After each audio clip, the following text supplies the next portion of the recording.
En el año 1730, bajo el sol abrasador del Caribe, Cartagena de Indias, la joya de la corona española, mantenía una fachada resplandeciente que ocultaba las más sombrías realidades de la colonia. A sus pies, el mar Caribe se extendía en una inmensidad azul, mientras las murallas de piedra coralina que rodeaban la ciudad solían esconder más que el oro y la plata que los galeones traían desde las Américas. Cartagena era un hervidero de riquezas y miserias, donde los ecos de las cadenas de los esclavos resonaban al amanecer, y el susurro de los lamentos se perdía entre las calles empedradas. Las sombras en las que se forjaba la opulencia colonial no solo pertenecían a los hombres poderosos, sino a aquellos cuya voz nunca se escuchaba. Las mujeres esclavas, cuyo único valor era el sudor de su frente y la carne que, como propiedad, les pertenecía a sus amos.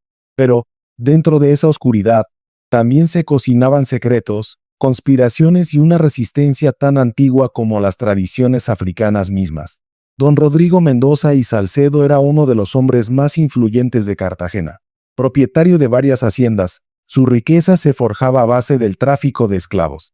En su mansión colonial, frente a la imponente Catedral Santa Catalina de Alejandría, Mendoza mantenía una fachada respetable, pero tras esas paredes, era un depredador de los más oscuros.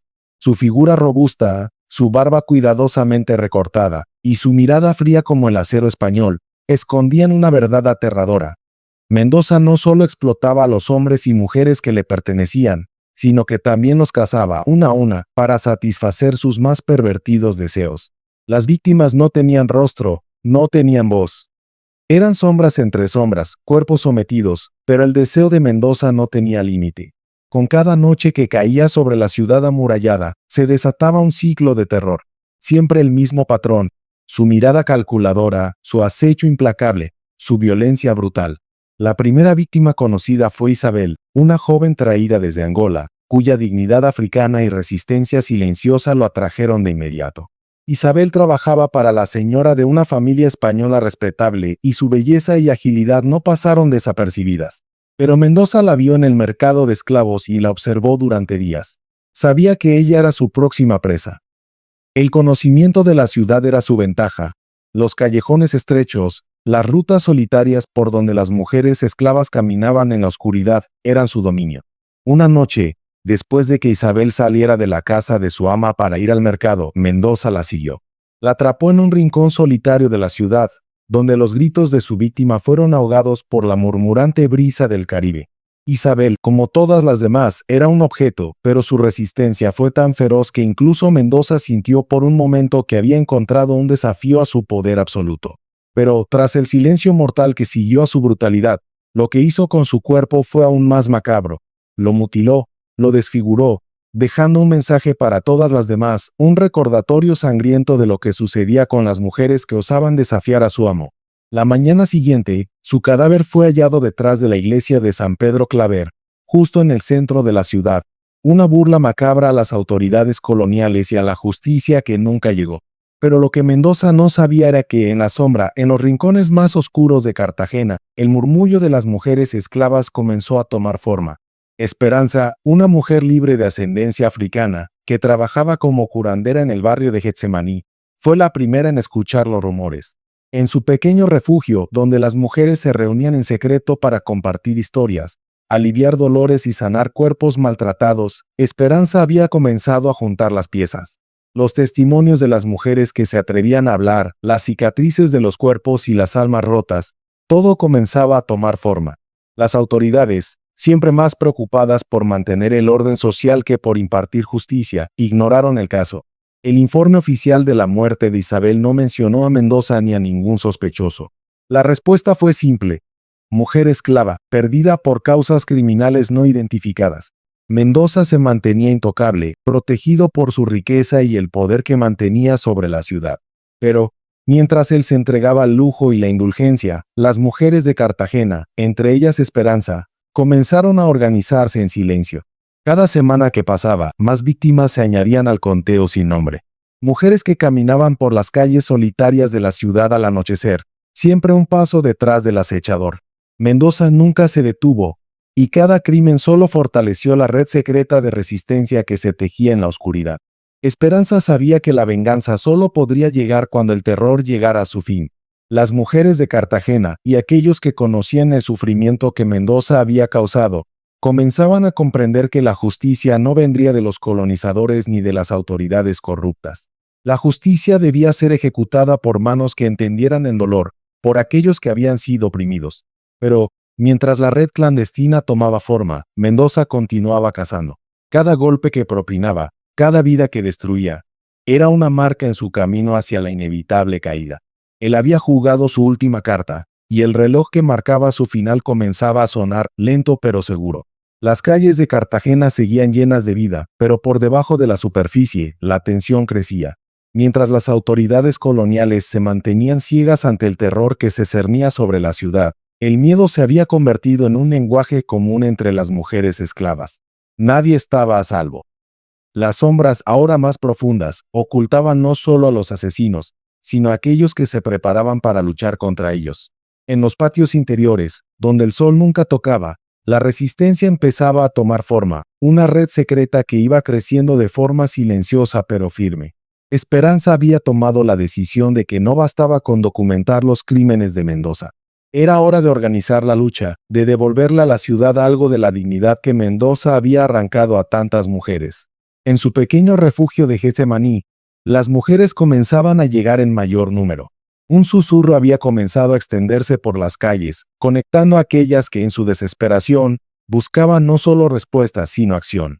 Entre ellas, se encontraba Catalina, una esclava doméstica que servía en la casa del gobernador. Catalina tenía acceso a información privilegiada que la había convertido en una espía excepcional, capaz de moverse entre dos mundos, uno lleno de lujo y poder, el otro marcado por la opresión y el dolor. Cada noche, Catalina recopilaba información valiosa sobre los movimientos de los soldados, sobre las decisiones del gobernador, sobre las rutas de patrullas que recorrían las calles de Cartagena. Mientras Mendoza sembraba su terror, Catalina lo observaba desde las sombras, sin que él sospechara que su propia caída comenzaba a gestarse en el corazón de su propio círculo de confianza. Pero no todo en la red de resistencia era sigiloso y clandestino. También había quienes luchaban desde el frente más visible, desafiando las reglas y las convenciones. Sor Magdalena, una monja española que había llegado a Cartagena años atrás con la misión de evangelizar a los esclavos, había presenciado demasiados horrores como para seguir manteniendo el silencio. Su fe, que antes la había guiado en su trabajo de sanación, comenzó a cuestionarse al ver la brutalidad de los abusos sexuales que sufrían las mujeres esclavas a diario. La verdad que sus superiores le pedían ignorar comenzó a quemar su conciencia, y por primera vez las enseñanzas de la Iglesia no fueron suficientes para justificar el sufrimiento de aquellas que morían bajo las manos de hombres como Mendoza. Sor Magdalena no solo curaba cuerpos, sino que también comenzó a documentar lo que veía. Los relatos de las mujeres que llegaban al hospital con heridas invisibles, pero con historias de horror que no podían ser contadas a nadie más. Pero ella sabía que su trabajo como sanadora iba mucho más allá de las prácticas médicas. La justicia debía llegar, aunque fuera por caminos oscuros, y su compromiso con las víctimas la convirtió en una pieza fundamental de la red. No solo curaba sus cuerpos, sino que también les proporcionaba algo que nadie más les daba: una voz. Mientras tanto, en los rincones más oscuros de Cartagena, un hombre cuya lealtad nunca había sido cuestionada por Mendoza, Jacinto, el esclavo de confianza en la mansión de Mendoza, comenzaba a cuestionarse todo lo que había sido testigo. Durante años, Jacinto había observado las atrocidades que Mendoza cometía, viviendo bajo el constante temor de convertirse en su siguiente víctima si alguna vez se atrevía a desafiarlo. Pero el asesinato de Isabel, junto con las desapariciones que iban en aumento, finalmente lo empujaron a tomar una decisión que cambiaría su vida para siempre. Jacinto, quien había sido leal a su amo por años, ahora sentía que había llegado el momento de hacer algo que pudiera detener el ciclo de horror. Uno de los momentos más cruciales para la red de resistencia ocurrió una noche cuando Jacinto, en su papel de mayordomo personal, decidió arriesgarlo todo. Aprovechando su acceso directo a la mansión de Mendoza, comenzó a recopilar información sobre las rutinas de su amo, sobre los secretos que Mendoza nunca creía que fueran a ser descubiertos. Había aprendido a moverse con cautela, a escuchar y observar sin llamar la atención. No solo sabía cuando Mendoza estaba más vulnerable, sino que también comprendía las debilidades de su círculo cercano. Ahora, Jacinto se convirtió en los ojos y oídos de la resistencia dentro de la propia casa de Mendoza, un espía dentro de la guarida de la bestia. La información que Jacinto comenzó a proporcionar a la red fue invaluable. Sabía cuándo Mendoza saldría de su mansión para acechar a sus víctimas, conocía las rutas que el depredador tomaba en la oscuridad, y también conocía los puntos ciegos en la vigilancia de la ciudad. Los detalles que Jacinto había recopilado durante años, ahora estaban siendo utilizados para crear un mapa de la casa de Mendoza, un plan para darle fin. Cada miembro de la red jugaba un papel vital, pero Esperanza, quien había comenzado esta lucha como testigo del sufrimiento de las mujeres, sabía que para que la justicia fuera alcanzada, el momento crucial debía llegar pronto. Los rumores sobre las desapariciones ya se estaban extendiendo entre la población. Las mujeres, que antes temían salir solas por las noches, comenzaron a organizarse. Sus conversaciones se tornaban más serias y llenas de determinación. Unidas por el dolor, la ira y la esperanza, comenzaron a articular un plan. Sabían que Mendoza nunca podría ser detenido por medios convencionales. La corrupción del sistema colonial, el racismo arraigado y la brutalidad sistemática aseguraban que la justicia nunca llegaría a él. Así que el plan de Esperanza y su red no era solo una cuestión de venganza. Era una cuestión de restaurar el equilibrio. Mendoza debía pagar no solo por sus crímenes, sino también como un acto de justicia colectiva que enviara un mensaje a todos los colonizadores y opresores. La resistencia ya no se limitaba a las mujeres que sufrían en las sombras. Había atraído a hombres como Jacinto, pero también a aliados como Tomás de Herrera, un mulato libre que había logrado ganarse un puesto como escribano en el tribunal colonial. Tomás sabía cómo navegar el sistema legal español, y había sido testigo de cómo las autoridades encubrían los crímenes de Mendoza, manipulando archivos y testimonios. Tomás había llegado a la conclusión de que el sistema jamás ofrecería justicia, y que solo mediante la acción directa y el conocimiento del sistema podía enfrentarse a Mendoza. A medida que la red de resistencia se consolidaba, el plan se volvía más claro. Mendoza no solo debía morir. Debía ser juzgado ante los ojos de toda Cartagena, en el lugar más sagrado, como un ejemplo para aquellos que creían que podían actuar impunemente. La fecha estaba marcada, el lugar elegido y los roles bien definidos. La ciudad de Cartagena despertó como lo hacía todas las mañanas, bajo un sol inclemente que reflejaba el poder de España sobre sus colonias. Las calles empedradas aún estaban vacías cuando los primeros sonidos de tambores africanos comenzaron a resonar desde Getsemaní, el barrio de los esclavos. Nadie podía saber lo que estos sonidos presagiaban, pero en los círculos más cercanos a la resistencia, todos sabían que el momento había llegado. Las piezas del plan, que se habían estado alineando durante meses, estaban listas para entrar en acción. Esperanza, que había sido la chispa que había encendido esta llama de resistencia, había organizado todo meticulosamente. Cada miembro de la red tenía un papel clave, y cada uno sabía que el éxito dependía de la precisión y el silencio. No podía haber errores. Mendoza no debía escapar. Esta no era solo una venganza, era un mensaje para todos los opresores de la ciudad. La justicia de los colonos había fallado, pero la justicia de los oprimidos iba a prevalecer. En la mansión de Mendoza, el hombre que había sembrado tanto terror en la ciudad se despertó con una sensación extraña. Aunque no podía identificarla, algo en el aire le decía que este día sería diferente. Durante años había acechado a mujeres como un depredador, y ninguna de sus víctimas había sido capaz de detenerlo. En su mente, su poder era absoluto, respaldado por su riqueza y su estatus entre la élite colonial. Pero ese día, la ciudad que pensaba conocer también empezaba a cambiar. A su alrededor, el murmullo de la población africana, mulata e indígena ya no era solo susurro. Era una red que se tejía con la certeza de que su caída estaba cerca. Jacinto, desde dentro de la mansión, observaba cada movimiento de su amo. Durante la mañana, Mendoza no parecía tan confiado como de costumbre. Algo en su actitud le resultaba extraño. Estaba inquieto, nervioso, pero aún no sabía por qué. Era como si una sombra invisible lo estuviera acechando, un enemigo que no podía ver pero que lo rodeaba cada vez más. Fuera de la mansión, la red de resistencia estaba en acción. Catalina, desde su puesto en la casa del gobernador, había logrado obtener información clave sobre la disposición de las tropas. No solo las patrullas, sino también los soldados apostados cerca de las murallas que rodeaban la ciudad. Su habilidad para moverse en silencio, bajo el disfraz de la sumisión, le permitió descubrir los detalles más cruciales: el momento en que los soldados estarían menos alerta, la forma en que se organizarían durante la festividad del Día de San Mateo. Sor Magdalena, por su parte, había preparado la última fase del plan. La monja no solo había curado cuerpos durante años, sino que ahora su labor era más profunda, más radical. Durante los días previos, había preparado una serie de rituales sagrados para los espíritus ancestrales que protegerían el acto de justicia. Ella no solo había sido testigo del sufrimiento, ahora era la guardiana de la verdad, y su participación en el juicio final se convirtió en un acto de resistencia espiritual. El día llegó finalmente, el 21 de septiembre de 1728, con un calor sofocante que presagiaba la tormenta que se desataría esa noche. La festividad de San Mateo atrajo a muchos colonos a las calles, distrayendo a las autoridades coloniales. Mientras tanto, en las sombras de la ciudad amurallada, los tambores continuaban sonando, no solo como una señal de celebración, sino como un ritmo inconfundible para aquellos que sabían escuchar. Eran las señales de la resistencia, el sonido que marcaba el inicio de la venganza. Esperanza, vestida de blanco, caminaba con paso firme hacia la plaza de armas. Aunque su exterior era sereno, dentro de ella se libraba una batalla. Sabía lo que estaba a punto de hacer, pero también comprendía la importancia de este momento. Cada paso que daba hacia la Catedral Santa Catalina de Alejandría era un paso hacia la liberación de todas las mujeres que Mendoza había destruido. Su corazón latía con fuerza, pero no por miedo, sino por la certeza de que la justicia no solo era necesaria, sino inevitable. En la mansión de Mendoza, su incertidumbre aumentaba.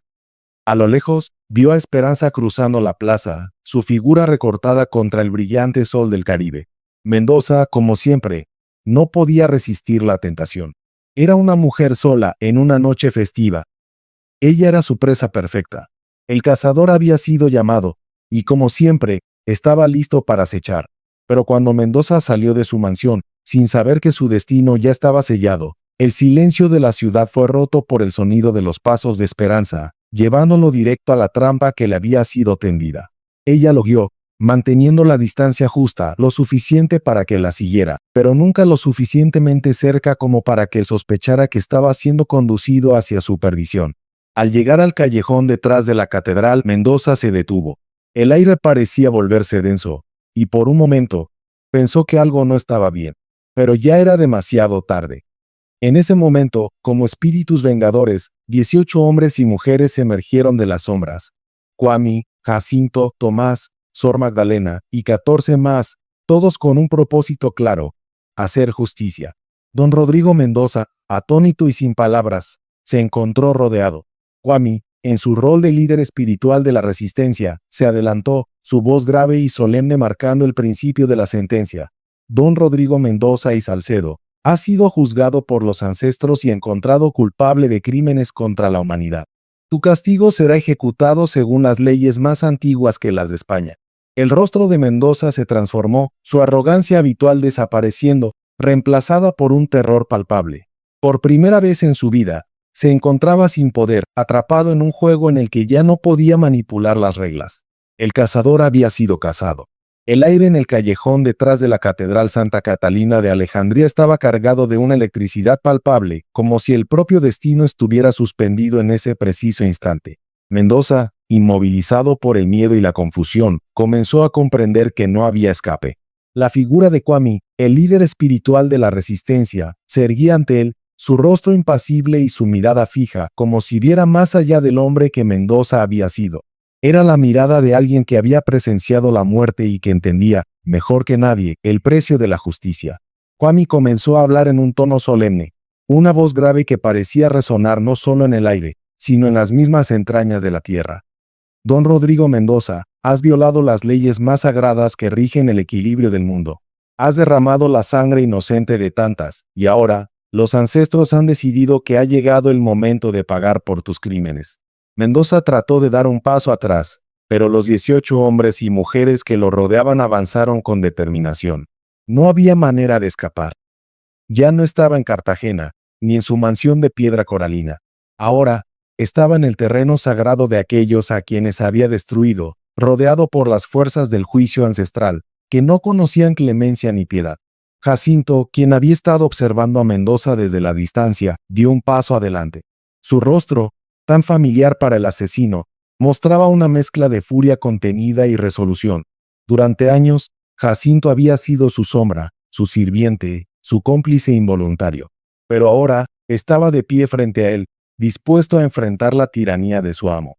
Por todas las mujeres que has destruido, dijo Jacinto con voz temblorosa, pero firme, por todas las que has sometido, tú pagarás.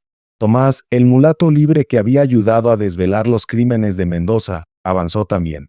En sus manos llevaba un cuchillo ritual, un instrumento de justicia bendecido por los ancestros. Tú pensaste que tenías el poder sobre todos, Mendoza, dijo Tomás, su voz cortante, pero te olvidaste de una cosa. El poder no es eterno. Y cuando cae, es más devastador que cualquier golpe que pudieras dar. Cada palabra de los conspiradores fue un golpe más en el cuerpo del tirano.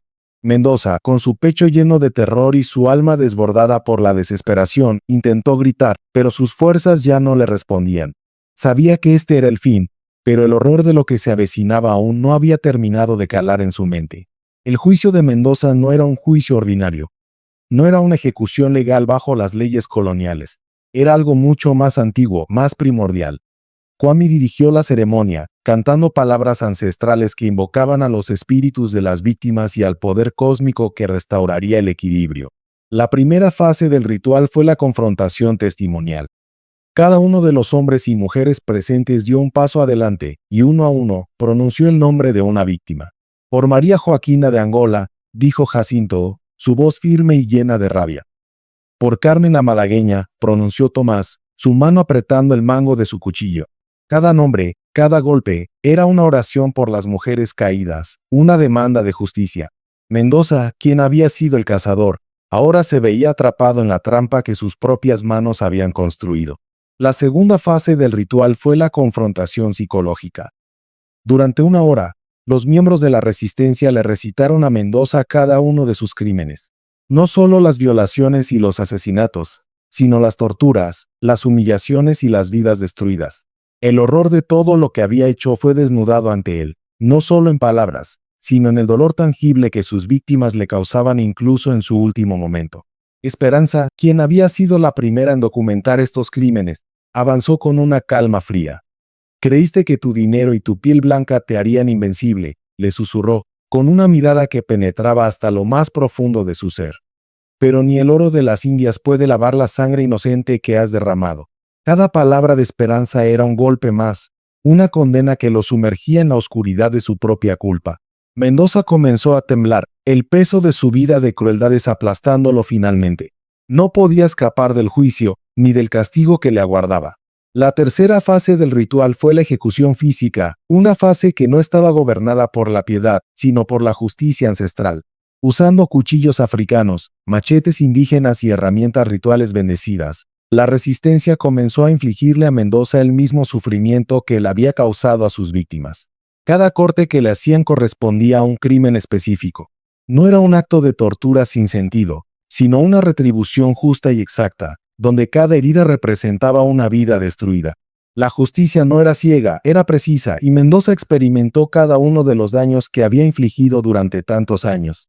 Kwame cantaba himnos ancestrales, invocando a los espíritus para que juzgaran el alma de Mendoza, mientras el Padre Santos, que se había unido al ritual como observador y parte del proceso espiritual, recitaba pasajes bíblicos. No era un acto de venganza, sino de equilibrio cósmico, de justicia divina que solo podía ser alcanzada cuando las instituciones humanas fallaban. Cuando Mendoza finalmente murió, cerca de las 4 de la madrugada, su cuerpo fue desmembrado de acuerdo a los patrones rituales que los ancestros habían establecido. No era solo una ejecución, era una restauración de la justicia, una señal de que el mal había sido derrotado. Pero el mensaje final de la resistencia no solo estaba en la muerte de Mendoza. La disposición pública de sus restos, dispuestos en forma del símbolo de Xu, el orisa que castiga a quienes violan las leyes sagradas de protección a los indefensos, fue la culminación de una lucha que había sido ignorada por las autoridades coloniales. En el centro de la plaza, donde todos pudieran verlo, se colocó una nota en español perfecto. Este hombre violó y asesinó mujeres inocentes durante años. Las autoridades españolas lo protegieron. Los ancestros lo han juzgado. Que sirva de advertencia, la justicia siempre llega. La mañana del 22 de septiembre de 1728 amaneció con un calor sofocante, típico del Caribe, pero lo que realmente estaba por desatarse era una tormenta de revelaciones que sacudiría los cimientos mismos de Cartagena. El primer grito de horror, Un alarido de incredulidad y repulsión vino de la boca de una devota que, al llegar a la Catedral Santa Catalina de Alejandría, encontró los restos desmembrados de don Rodrigo Mendoza. La visión fue tan grotesca que las palabras escaparon de su boca antes de que pudiera comprender lo que estaba viendo. El cadáver de Mendoza, dispuesto en un altar profano con la exactitud de un sacrificio ritual, enviaba un mensaje claro, sin lugar a dudas, para todos los presentes. La justicia no tenía dueño. El poder de la opresión, aunque temporalmente invisible, había sido desmantelado ante los ojos de la ciudad. El capitán Fernando Mendoza, hermano del difunto, llegó segundos después. Su rostro se transformó de horror a furia al leer la nota que acompañaba los restos de su hermano. «Esto es obra de insurgentes africanos», gritó, su voz llena de rabia y desesperación. No podía creer lo que veía. Mendoza era un hombre respetable, un hombre de la élite colonial. La idea de que los oprimidos pudieran haberlo alcanzado de esta forma era insoportable. Pero la reacción del pueblo no fue la que él esperaba. En lugar de indignación, comenzaron a circular murmullos entre los habitantes de Cartagena. Los comerciantes, los esclavos, los libres de color, todos aquellos que habían sido testigos del terror que Mendoza había sembrado, comenzaron a hablar en voz baja. Las historias que antes se habían quedado entre susurros ahora se compartían con una fuerza inusitada.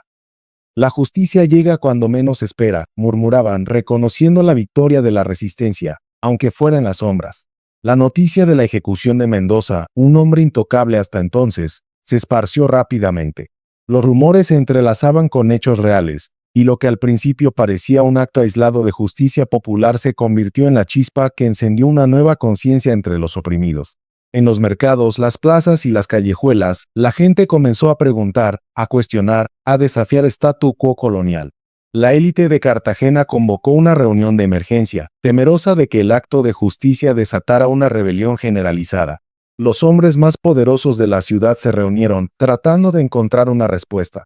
La desaparición de Mendoza no solo ponía en peligro sus intereses personales, sino que también destapaba una red de corrupción y violencia que había sido sistemática y silenciosa durante años.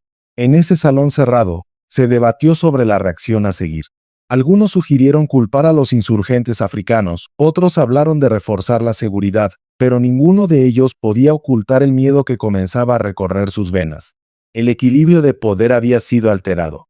Sin embargo, mientras los colonos se reunían en sus salones, buscando soluciones que pudieran restaurar su control, la resistencia no se detenía. Esperanza, Kwame, Sor Magdalena, Jacinto y Tomás ya habían hecho su parte, pero el legado de justicia que habían forjado seguía vivo. Las mujeres de la ciudad, que antes temían caminar solas por las calles, comenzaron a alzar la voz.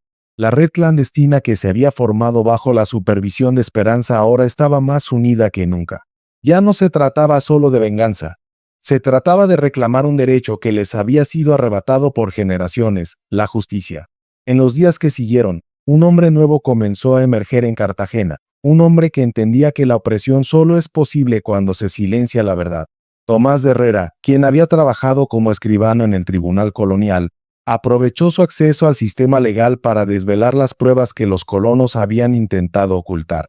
Con cada archivo que desenterraba, con cada testimonio que recogía, el poder de la verdad comenzó a desmantelar la falsa imagen que Mendoza había creado sobre su propio nombre. Pero lo que fue aún más revolucionario fue la postura de Sor Magdalena. Después de la muerte de Mendoza, la monja decidió revelar a otros médicos y monjas los registros secretos que había guardado durante años.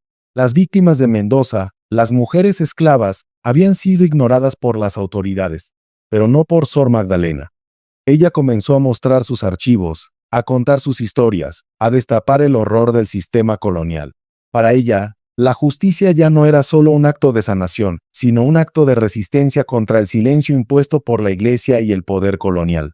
El gobierno colonial, presionado por las tensiones que crecían en las calles, ordenó una investigación oficial bajo el liderazgo de don Gaspar de Medinaceli, un español recién llegado sin ningún vínculo con Mendoza. Lo que descubrió fue aún más perturbador de lo que había imaginado. No solo los crímenes de Mendoza, sino el encubrimiento que se había llevado a cabo durante años. Mendoza no era solo un asesino. Era un símbolo de todo lo que estaba mal en el sistema colonial. Don Gaspar redactó 2 informes.